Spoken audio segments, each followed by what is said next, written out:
Final run, and she'd like to go even further.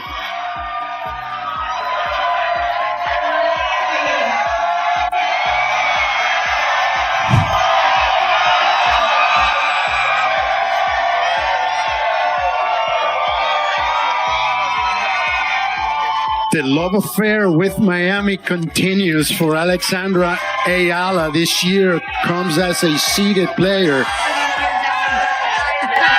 and responds to the expectations of her fans, beating the player that took out the number 2 seed, Iga Swiatek, in the previous round. Great showing for Eala, who now is a marked player, as she is the one to watch more often than not, because you know which court she's playing. It's the noisiest one. A big hand for Magda Linette. She was troubled a little bit by a lower back issue. It's still a great tournament because she was the one who took out the number 2 seed, Iga Swiatek. So a big hand, a round of applause for Magda Linette. There is one number from this match that professional tennis analysts are still talking about. It is not the final scoreline. It is not the tiebreak.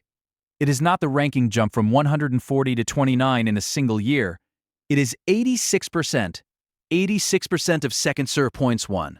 In a sport where 60% is considered excellent and 70% makes headlines, Alex Eala just did something that should not be possible at this level. Stay with me because what I am about to reveal will completely change how you see this situation.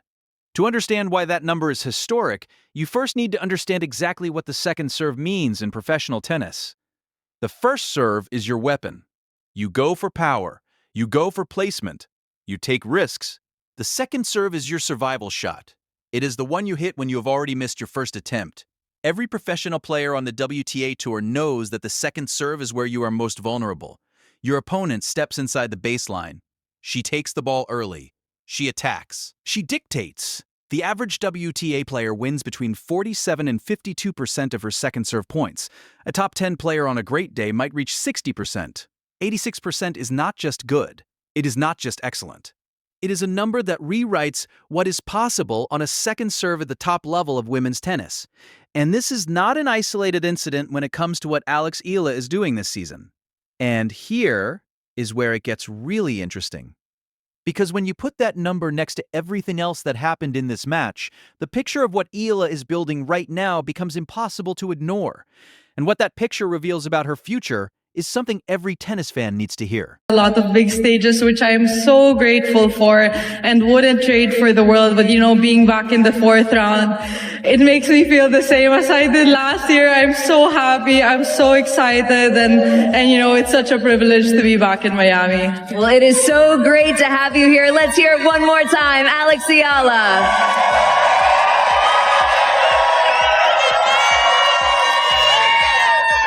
Caitlin is calling about the sign serve delivered today. It's the official on-demand delivery and pickup platform of the Miami Open. So the young superstar from the Philippines continues to delight her fans even here in Miami, Nico. And you just saw her words. You just saw why she's so well liked everywhere it goes. Let me take you back and break down this match number by number, because the stats from this performance tell a story that the final scoreline alone completely hides. Both Eala and Linette hit exactly 1 ace each in this entire match. 1 ace. Think about what that tells you. This was not a match won on unreturnable power. This was not a match won on sheer pace. Both players were right there with each other on first serve percentage. Eala at 64%. On paper, this looks like a completely even match. Two players who are virtually identical in first serve effectiveness, and then the second serve happens. Eala wins 86% of her second serve points. Linette wins 58% of hers. That 28% gap, that single gap between those two numbers, that is where this match was won and lost. Every time Eala missed her first serve, Linette knew she was still going to be in a war. Every time Linette missed her first serve, Eala attacked and won. But wait, it gets even more extraordinary when you look at the momentum numbers. Now, here is the stat that nobody is talking about from this match. At her peak during this contest, Alex Eala won 5 consecutive games. 5 games in a row against a player who has been on the professional tour for over a decade. And at her absolute peak, she won 7 consecutive points without Linette being able to put one back in the court. 7 points in a row against a player of that caliber, under that pressure, on that stage. Linette's best streak was 5 consecutive points, a respectable effort. But she was chasing the entire time. And when the second set went to a tiebreak, the result was not close. Eala won it 7 points to 2. She did not let the match breathe. She closed the door completely. That is not the performance of a rising star.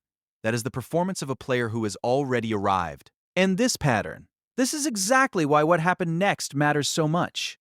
Danielle Collins is not just any voice in tennis. This is someone who reached the Australian Open final. This is someone who achieved a career-high ranking of world number 7. This is someone who played on the WTA Tour for over a decade and competed against the best players in the world week after week. When Danielle Collins evaluates a young player, she is not guessing. She is measuring against a standard she personally lived up to herself. And when she appeared on Tennis Channel Live to discuss Alex Eala, she said something that stopped people mid-conversation. She said Eala has craftiness up her sleeve. She said her ability to absorb pace is world-class. World-class. That is not the word you use for a rising talent. That is not the word you use for a promising junior. World-class means you are already operating at the level of the best players alive right now. And then Collins added something even more significant. She said improving the serve is not an easy fix. She said it requires physical strength, shoulder strength, leg drive, and technique that either comes naturally or has to be built from the ground up. And when someone with that kind of credibility speaks up about the situation, you have to take it seriously. But here's what makes this even more powerful. Collins made those comments before the 86% happened. And then Eala walked onto the court and proved every single word correct in real time against a player who has beaten Iga Swiatek herself. But to truly understand what this win means, you have to go back exactly 1 year. March 2025, Alex Eala walks into this exact tournament ranked 140 in the world. No seeding, no protection. No points to defend, just a wild card and a racket and the entire Philippines watching. She beats Katie Volinets, she beats Jelena Ostapenko, she beats Madison Keys, she beats Iga Swiatek, she becomes the first Filipino player in history to reach a WTA 1000 semifinal. She enters the top 100 for the first time. And now, 1 year later, she is back, ranked 29, seeded 31, defending 390 ranking points. And she wins with an 86% second serve rate. She is not just a tennis player. She is a symbol of what is possible when you refuse to give up. Because the girl who arrived as a wild card is now the standard everyone else is being measured against. 140 to 29 in 12 months. On the same court, in the same tournament, against a better field, with more pressure and a more dominant performance. Let that sink in. So here is the question I want every single one of you to answer in the comments right now. Do you believe Alex Eala can go all the way and win the Miami Open title this year? Yes or no? Drop it in the comments right now. Because after 86% on second serve against a player who beat Swiatek, that question is completely serious. If you want real coverage of what is actually happening in women's tennis, you are in the right place. Subscribe to Racket Report with notifications on so you never miss an update. Until next time, keep fighting for fairness in tennis. I will see you in the next video.